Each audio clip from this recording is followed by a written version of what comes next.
Regional police officer Malakand Sajjad Khan سے حالیہ تبدیل ہونے والی D P O lower Chitral مس سونیا شمروز کی الوداعی ملاقات۔ مس سونیا شمروز نے بطور D P O lower Chitral ایمانداری اور اعتماد کے ساتھ خدمات سر انجام دیے۔ Regional police officer Malakand Sajjad Khan نے حال ہی میں تبدیل ہونے والی district police officer lower Chitral مس سونیا شمروز کے خدمات کو خراج تحسین پیش کرتے ہوئے کہا ہے کہ انہوں نے اپنی پیشہ ورانہ صلاحیتوں کو بروئے کار لاتے ہوئے انتہائی پر اعتمادی کے ساتھ اپنے خدمات سر انجام دیے۔ ریجنل پولیس آفیسر نے امید ظاہر کی کہ مس سونیا شمروز آئندہ بھی اپنی ذمہ داریوں کو احسن طریقے سے نبھا کر پولیس فورس کا نام روشن کرے گی۔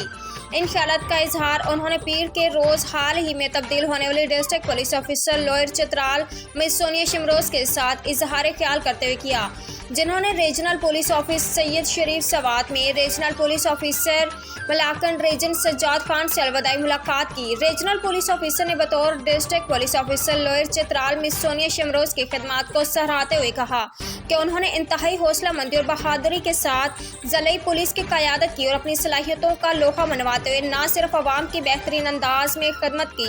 بلکہ پولیس فورس کا مورال بھی بلند کیا۔ Regional police officer Malakand region Sajjad Khan نے commissioner Malakand division Shaukat Ali Yousafzai کے ہمراہ تبدیل ہونے والے district police officer lower Chitral مس سونیا شمروز کو اعزازی شیلڈ بھی پیش کی۔